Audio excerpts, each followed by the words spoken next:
اس وقت پوری دنیا کے اندر جو گناہوں کا سیلاب ہے اور نت نئے گناہ جس نے امت مسلمہ کو تباہی کے دہانے پر پہنچا دیا ہے، اگر ایک ایک کر کے ان سارے گناہوں کا ذکر کیا جائے تو میں سمجھتا ہوں کہ رات ختم ہوگی لیکن بات ختم نہیں ہوگی۔ اور چونکہ وقت میں جتنی گنجائش ہے اتنے وقت میں گفتگو پوری بھی کرنا ہے، حالات کی نزاکت کو دیکھتے ہوئے، تو خواتین اور عورتیں جو سن رہی ہیں ان کی بھی توجہ اور آپ کی بھی توجہ کہ جو گناہ پوری دنیا میں جس نے مسلم امہ کو تباہی کے دہانے پر پہنچایا ہے، ان میں سے آپ جھوٹ جیسا گناہ لے لیں۔ جھوٹ کا وبال کیا ہے؟ جھوٹ تو لوگ بول رہے ہیں، لوگ جھوٹ گناہ بھی ہے، لیکن جھوٹ کا وبال کیا ہے لوگوں کو نہیں پتہ، یعنی علم نہیں ہے اس لیے جھوٹ بول رہے ہیں۔ لوگ جھوٹی قسمیں کھاتے ہیں، علم نہیں ہے اس لیے جھوٹی قسم کھاتے ہیں، ورنہ اللہ تبارک و تعالیٰ نے جناب موسیٰ علیہ السلام پہ وحی فرمائی کہ موسیٰ اگر میرا کوئی مقرب بندہ بھی میری جھوٹی قسم کھائے گا تو میں اس کی زبان کو جلا کے راکھ کر دوں، اگرچہ اس کے اعمال نیکیوں میں بے شمار ہو، لیکن جھوٹی قسم اللہ کو اتنی ناپسند ہے۔ اور پتہ چلا کہ علم نہیں ہے اس لیے یہ کام ہو رہا ہے۔ تاش کے پتے لے لیں، جوؤں کے اڈے لے لیں، سود اور بیاج کا کاروبار لے لیں، ماں باپ کی نافرمانی لے لیں، جو بھی گناہ آپ دیکھیں، اگر لوگوں کو پتہ ہو، یہ سب کو پتہ ہے کہ گناہ ہے، لیکن اس کا وبال کیا ہے، اس کا عذاب کیا ہے،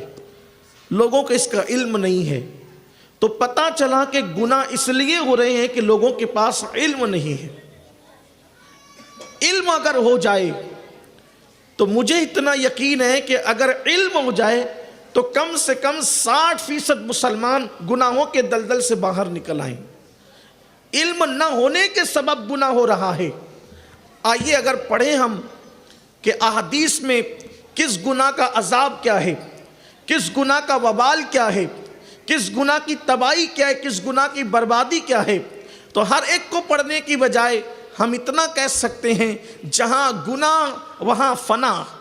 جہاں گناہ وہاں بربادی، جہاں گناہ وہاں تباہی۔ جب گناہ ہوگا تو روزی چھن جائے گی، جب گناہ ہوگا تو عزت چھن جائے گی، جب گناہ ہوگا تو وقار چھن جائے گا، جب گناہ ہوگا تو سکون چھن جائے گا۔ میرے پیارے آقا صلی اللہ علیہ وسلم کے پیارے دیوانوں، مسلمانوں کی تباہی کی سب سے بڑی وجہ، مسلمانوں کی بربادی کی سب سے بڑی وجہ، مسلمانوں کی ذلت کی سب سے بڑی وجہ یہی ہے کہ مسلمان گناہوں میں ڈوب گئے، اور گناہوں میں اس لیے ڈوب گئے کہ ان کے پاس علم نہیں ہے۔ اگر ان کے پاس علم ہوتا تو وہ کبھی گناہ کے قریب نہ جاتے، اس لیے کہ انہیں پتہ ہوتا ہم اس گناہ کے قریب جائیں گے تو اس کا وبال کیا ہوگا، اس کی تباہی کیا ہوگی، اس کی بربادی کیا ہوگی۔ میرے پیارے آقا صلی اللہ علیہ وسلم کے پیارے دیوانوں، مثال کے طور پر آج کل کی کچھ لڑکیاں، سب نہیں کچھ لڑکیاں، اللہ اکبر، غیروں کا ہاتھ پکڑ کر کے بھاگ رہی ہے۔ بہت اخبارات کے اندر آ رہا ہے، فیس بک پر بھی بہت لکھا جا رہا ہے۔